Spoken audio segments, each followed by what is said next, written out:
You're live with Trifecta Sports Talk. I'm Tanner Bell. Alongside me today is Evan Cook. I'm in a hotel room, and then Evan is in Narragansett. Is that correct, Evan? South Kingston. South Kingston. It's the same thing. Same thing. I'm in Pentagon City, across from the Pentagon, outside of D.C.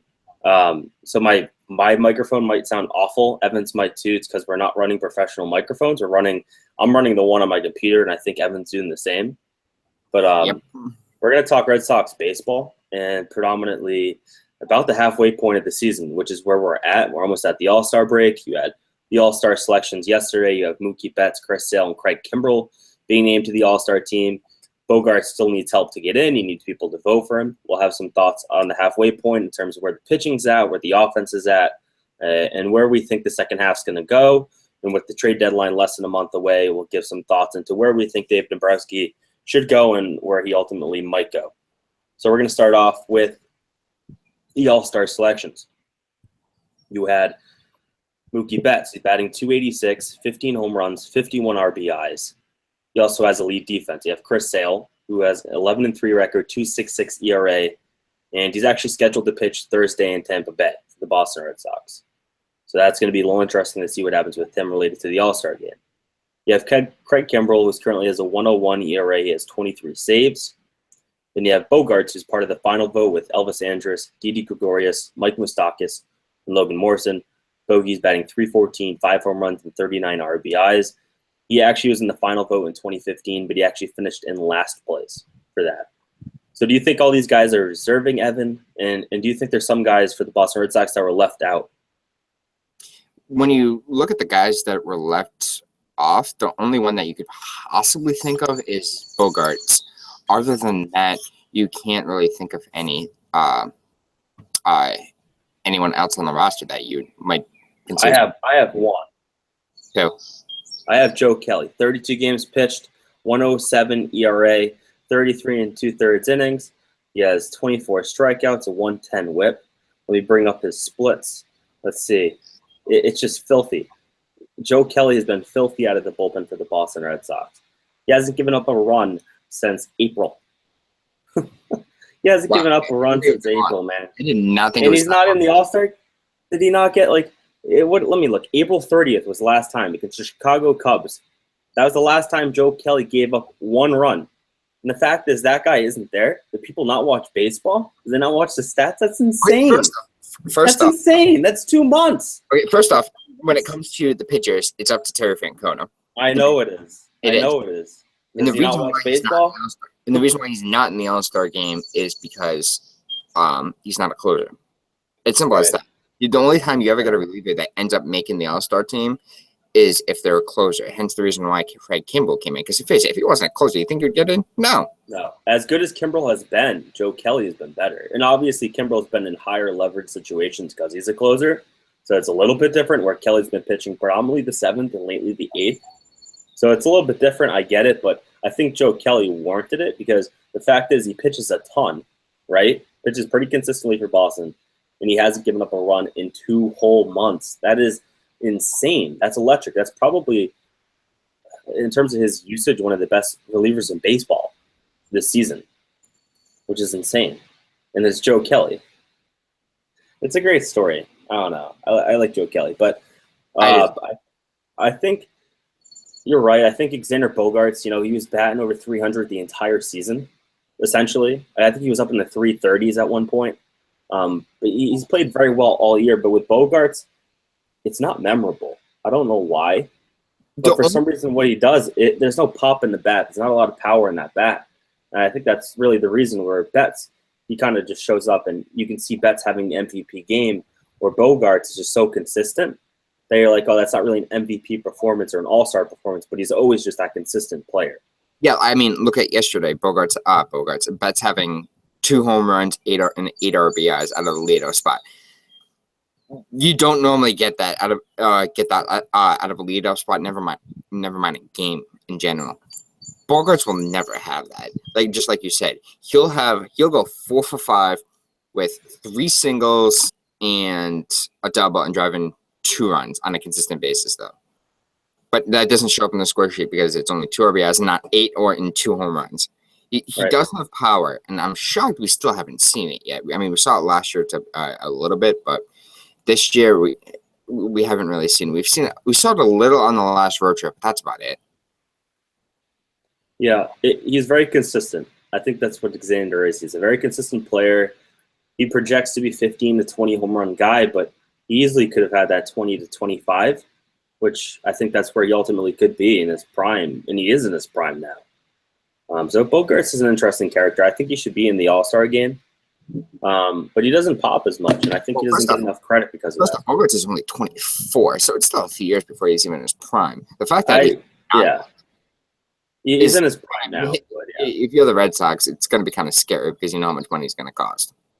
Right, and that's going to cost a lot of money too, and Benintendi is expected to also cost a ton of money down the road as well. So it's a couple years out, but they'll ultimately probably will lose some of those guys, and I think Bogaerts is probably the guy they will lose. Because I think Betts is the more valuable player because he has those kind of games where he can have 8 RBIs and win a game for you. And he's had that a couple times this year. I was surprised that he is a reserve over Bogaerts simply because Betts actually hasn't been that good this season. He's turned it on. Yeah, offensively, correct. He's turned it on as of late. He's only batting, what did I say? He's batting 286 right now. 286, right. And he has turned it up. He was cold for a while. But it is shocking that he is an all-star just because of that. I mean, he is an all-star player. That's who he is. But he hasn't been that hot this year. So it is interesting to see that. All right, he's going to be. He's going to be hot. He's going to finish the year batting over 300. He's going to finish 25 to 30 home runs. So I think he's on pace for. Right now he's on pace for 30 home runs. Yeah, he is. He was on pace for 26 the other day when I did a post on him. Yeah, 30 home runs. That's insane. That average needs to come up, though. The power numbers have been there for him. With Betts, it's going to be the consistency because you have those nights where he's going 3 for 4, 4 for 5, and then you have a couple games where you just see him go 0 for 4, 0 for 5. That's been his issue this year. He's been able to be consistent.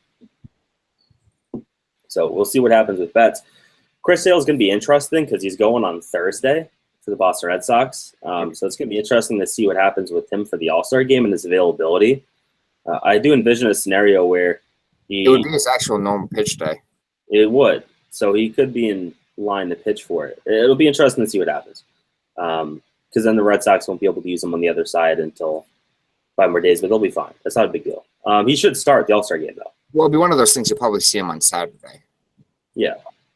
You should see him start the All-Star game. He should be. Yeah, he'll probably pitch 2 innings like the normal starter. He's going to be what is it? He's going to be an interesting guy in terms of an MVP at the end of the season, the way he's pitching. He's going to – if you do look at his statistics, like his ERA isn't as good as Clayton Kershaw was a couple years ago, but his strikeouts are up like crazy. He might be an MVP guy, and that'd be insane for a pitcher in Boston. His WAR this season's 4. Yeah. That's ridiculous for a pitcher. Mm-hmm. Yeah, he might win the MVP. It'd be interesting to see what Craig Kimbrell does also in the All-Star game. I saw someone tweet out that Craig Kimbrell should start the All-Star game and then Chris Sale should close the All-Star game.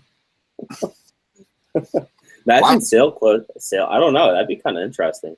I think, but it'd be one of those things where it's like if you're Craig Kimbrell, are you gonna have the same intensity coming out of the first inning as it would be the ninth inning?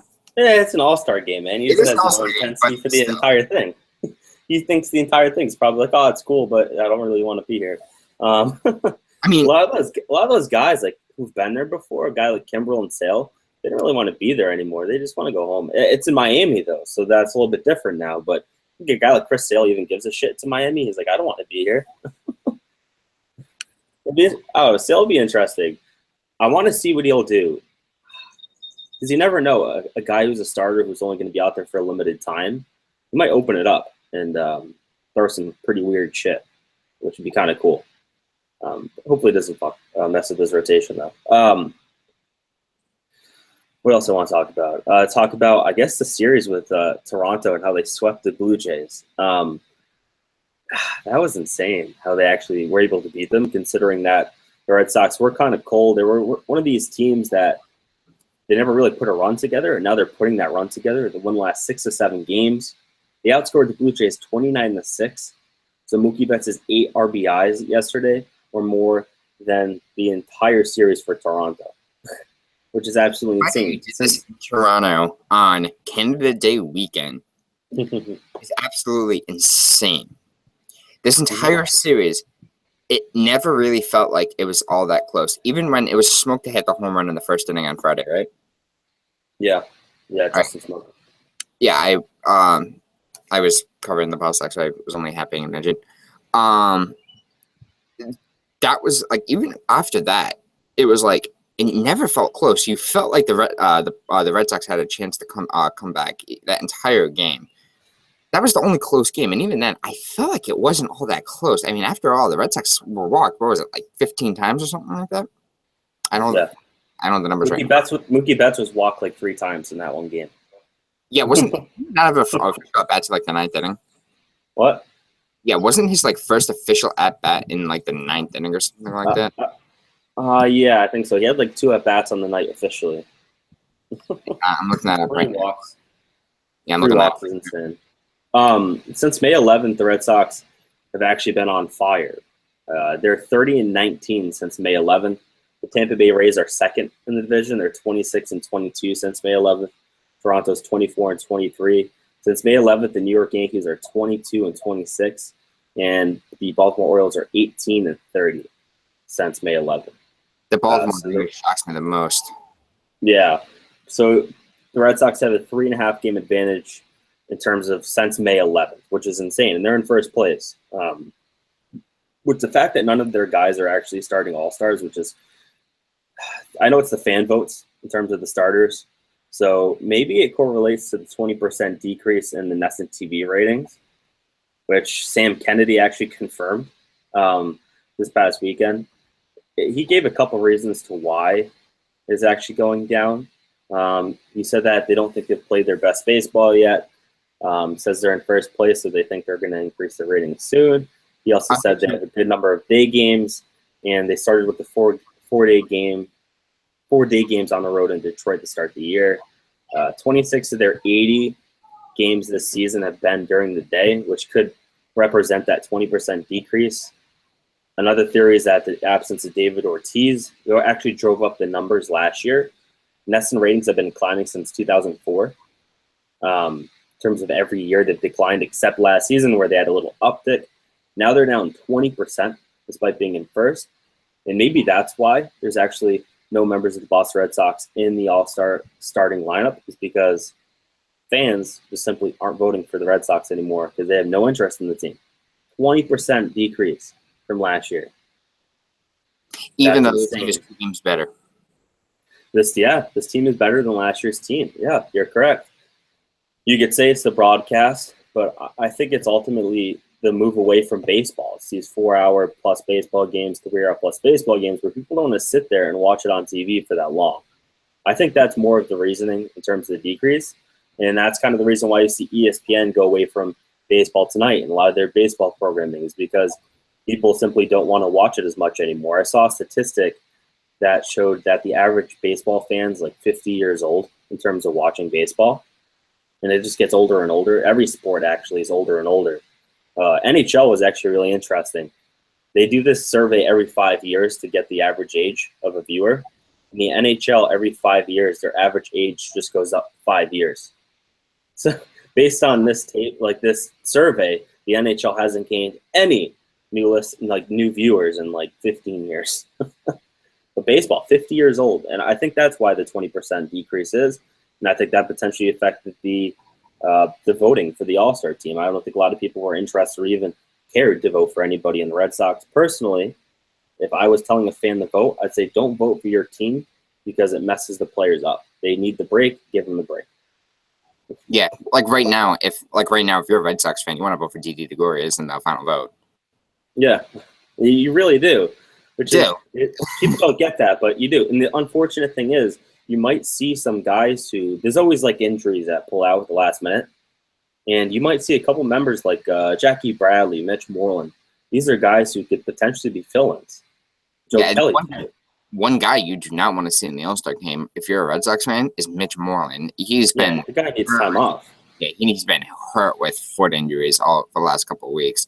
He needs the time off. Has he been an All-Star in his career? That's like, because if he hasn't, then like he's gonna go. But if he has been, he might be like, oh no, I'm gonna sit out with the injury. I know he's had some really good years with Texas. Yes, he did. Yeah. No, he hasn't been an All-Star. The only award he's ever won was a Gold Glove, and that was in 2006. Last year. Yeah. If Mitch Moreland finds his way into this All-Star team, he's gonna play because that's a once in a career kind of thing. Jackie Bradley's a guy who I could envision being one of those injury subs. Joe Kelly too, obviously. They always drop out like flies a couple of days in advance. They do, and then especially that Sunday. If you have a pitcher that starts for their team that Sunday, are not eligible to pitch in the All-Star game. So, right. What kind of who would the Red Sox would you envision possibly getting that call if that was to happen? For a pitcher? Yeah, I can think of for a starting pitcher. If one is. I'd want to say it's Pomeroz in terms of what is it, 2.64 ERA in the last 8 starts. I think it was something like that since the 4-inning outing in Oakland. Yeah, since his blow up with Farrell, he's been one of the best pitchers in Major League Baseball. He's been almost as good as Sale. That is absolutely ridiculous. The only thing is Chris Sale has been able to go deeper into games than Pomeranz. Advantage Dabrowski there. Espinoza hasn't even pitched this year. He's been shut down. So. Yeah. I mean, I still don't like the trade, especially since Pedro Martinez said this kid's the next Pedro Martinez. But besides for that, Pomeranz has been a lot better than I think any fan that actually pays attention I would actually think. He showed it last year with San Diego, obviously, being an all-star. With Pomeranz, I think the innings isn't really that big of a deal because he is a reliever turned starter, so you don't really expect him to go 7 or 8 innings, but if he gives you 6 innings and solid 6, you have to feel good about that. And Farrell's been able to use guys like Abad in long-term relief situations and Boyer. These guys are going 2-3 innings of work and they're being fine, which is insane, isn't it? Actually, wasn't Fernando Abad credited with a save yesterday? Yeah, he was. He pitched the 9th inning. 7th, 8th, and 9th. Right, yeah, 3-inning effort from him. And then I think the Saturday game, someone pitched 2-2 as well. They've been using these guys in long-term reliefs, and that brings me to the Red Sox bullpen. Actually, Red Sox bullpen has been really good this year. I think we're usually pretty down on them, but their bullpen ranks 2nd in baseball. But before I get too high on it, the thing with this bullpen is that they actually are ranking towards the bottom of the league in innings pitched. They're like one of the least used bullpens in baseball. They're like 3rd or 4th to the last in terms of innings pitched for their bullpen. They do have 4 relievers over 30 innings pitched. They have Craig Kimbrell, Matt Barnes, Joe Kelly, Heath Hembry. And then you have Abad and Boyer and Scott, who are like in the mid-20s for innings pitched. But the fact is they're ranked 28th in innings pitched for relievers. So that could really correlate to why they've had so much success is because Farrell has used them as little as possible. But when you have guys like Chris Sale who goes 8 innings, that kind of makes sense why your bullpen's not as used as other teams in baseball, despite being a first-place team. Yeah. Yeah. So I know we talked about it a couple weeks ago when we were in Newport. We talked about what we envisioned them needing, and I think we talked about the bullpen potentially being an area of interest. We knew they scouted Mike Minor about a month ago at this point. They scouted him. And now it's kind of to the point where you look at these numbers, these advanced statistics, and you kind of want to move away from thinking about, we can add a reliever here. But I actually look at it and think that you do need a reliever still. Because the fact is you are 28th in innings pitched. You still don't know what you got in the 8th inning. And that's really the concerning part to me, is that you have Kimbrell in the 9th. Is Joe Kelly the 8th inning guy? Well, since Farrell started using him more in the 8th, we haven't really seen that high-pressure situation because this whole Toronto series, let's face it, was a pretty easy series to win, ultimately. There wasn't that high-pressure situation for a pitcher. And the thing with Kelly and Barnes is you haven't seen it in a while, that situation where they're going to throw them in this tight game, tough opponent, potentially a playoff opponent in a high leverage situation. You haven't seen it. And that's really been the issue, is that I don't know what you have there. And as you come closer to the deadline, if you don't see a game where Joe Kelly's pitching in the 8th inning and you need to see what he has, and if you don't get that, you might not trade for somebody. And you might see it when it's too late. So do you think they should potentially go out and try to get a pitcher who can pitch in that 8th inning, or do they ride and die with Joe Kelly and Matt Barnes, not knowing what they actually have there because they haven't seen that situation yet? It's always good to go after a reliever, but the thing is, when it comes to relievers, you always have to overpay for them. Yep. So it's going to be an instance of who you're actually going to trade. So who would you be willing to give up? Right now, you could still hope maybe Carson Smith is able to come back and give you something. It's getting to the point where you don't feel like he's going to end up coming back. No, I don't think he will. I don't think he will either, which is an absolute shame. You saw Brandon Workman and Austin Maddox down in AAA. Brandon Workman being a guy who has been pitched. He's pitched in the 2013 World Series.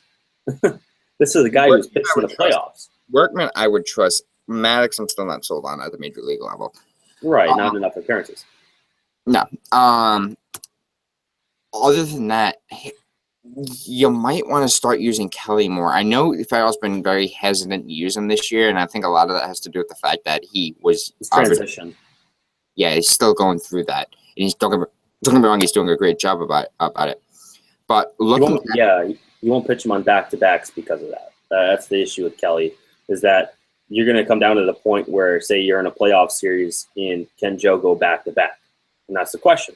Can he go back? If he's your 8th inning guy, you have 2 games in a row where they're must wins, and you got to throw your best guy out there. Can Joe Kelly go back-to-back? And I think at that point he would, because it'd be such a situation where, yeah, you have to go. But can he? And that's the question, right? Yeah, I mean, I think he could, but almost not the manager of the Boston Red Sox. But looking at the following next week, dude, you're going to have some high-pressure situation games. You're going to Texas, and I know Texas is under 500, but you've been playing horrible in Texas the last couple of years. You struggled to win at least one game in those series. And then after that, you go to Tampa for 4. For some reason, the last couple of years, every time you go to Tampa, you struggle to win games. So you got 7 big games coming up on the rest of this road trip. So that's going to be you might get some might be able to see something over the next couple of games. See if Joe Kelly can pitch the 8th inning. See if Barnes can start pitching better on the road. So you might see it over the next couple of days, and might foreshadow what could happen after the All-Star break, going towards the trade deadline. I think if you see struggles out of Barnes, maybe Kelly, I think you might see a Brandon Workman call up after the All-Star break, and maybe see what you got with that. And if Workman shows something before the trade deadline, then you do something there. I think the third base situation is going to be something that has to resolve itself before that trade deadline. I know Peralta and Sandoval are hitting pretty well down at Pawtucket right now. Sandoval's rehabbing, Peralta's just there, I guess. Peralta, it was Saturday, I believe they both hit a home run. But other than that, Peralta, he has not looked well down there. He's done. He's out of juice. He is. Saying that, just want to know what, right now, Devin Rivero is on a 6-game hitting streak. Yeah. And in those 6 games, he is, let me do math,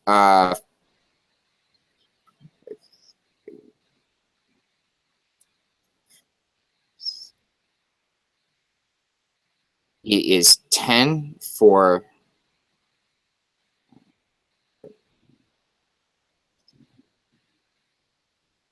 He's playing well, Evan. I know he's batting very well right now. He's batting very, very well right now. Sorry it took so long. I was looking at game logs. That's why. He's batting very, very well right now. I still feel like he is going to end up being the guy at third base because A, he is great defensively, and B, you don't need an all-star at every position. No, and if his bat has come around, I don't expect him to play as well as he is right now at the plate. But if he's batting like 225, that's really fine in terms of where this team is, how they're built, and what's their power positions. That's fine. I think Len behind him, Len's pretty that's a tough one because he's probably going to get sent down and Pablo's going to be pulled back up. But I think Moreira's fine. But the issue I have right now is that Moreira is obviously overplaying right now in terms of what he's capable of offensively. We all know that. The question is, can he bat above 200? And I don't know if he can in terms of the long term. So it's going to be really interesting to see what happens here because Sandoval went first to home or something like that yesterday for the Pawtucket Red Sox, and Dustin Pedroia hasn't done that all year. I think Sandoval has looked interesting in Pawtucket from the small clips I've seen of him. Maybe more reinvigorated, more passion out of him. He's definitely tried this season to get things going, and I do think that you will see Pablo Sandoval back up for Boston very soon, and he will probably get one last real look at the starting job for third base before anybody makes a decision. I think it's still his job to lose, which is interesting, but I think that's how they're looking at it. Defensively is where he's the killer. I sadly agree with you, and I hate to put it make this the reason, but that contract is huge. Mm-hmm. I think that's the majority of the reason why they're going to be looking at Pablo Sandoval possibly long term is because he's getting paid $95 million over 5 years. It's $17 million a year. You can't move it either. I think Moreira will be the backup when Sandoval comes back up. I think Len will probably go back down to Portland. Unfortunately, I think he should be in Pawtucket. He looks pretty good. I'm not gonna lie, that kid surprised the hell out of me. Especially defensively. I didn't expect anything. And he's been very good for what he's been able to do. Moreira, I think he's still going to be up there. Peralta is inevitably probably going to get waived at some point or cut. That's what's going to end up happening with him. Probably. That's what's going to happen. Unless he's going to play his entire season down in Pawtucket, which is entirely possible. But the fact is, Rafael Devers is going to be called up after the All-Star break. So you're going to have Peralta getting time or any time from Devers? No, thank you. That is not how they should be doing that. Really not. Unless, well, the thing is, the Red Sox did waive release Alan Craig from his contract the other day. They did. So you no longer have Alan Craig, and he has been your DH a majority of the time. So do you move Peralta DH? Maybe move Peralta to DH at down in Pawtucket, and then you have Devers at third. That is something they can do. Hopefully that's end up what they do doing, but you do not want to see Peralta taking any time at third base from Rafael Devers, especially since right now it looks like Devers is his Achilles heel is defense. Yeah, he needs time to. Maybe you DH with Devers to start in Pawtucket just to get his swing comfortable at the AAA level. Maybe that's something you kind of introduce, but he needs all the time in the world at third base. Maybe Peralta can help him. Maybe there's a veteran leadership, a guy who's played third base at the major league level, who's played it at an all-star level and a borderline MVP-like level. Maybe Peralta can kind of give Devers some tips. Maybe that's worth keeping him around, but I don't know. But I think that might be something because Peralta's been around in a lot of clubhouses, so maybe that kind of leadership's good for Rafael Devers once he gets called up. I don't know, but we'll see what happens. Really, they can move for third base. They can make a move for relief pitcher. I think everywhere else they're pretty much fine.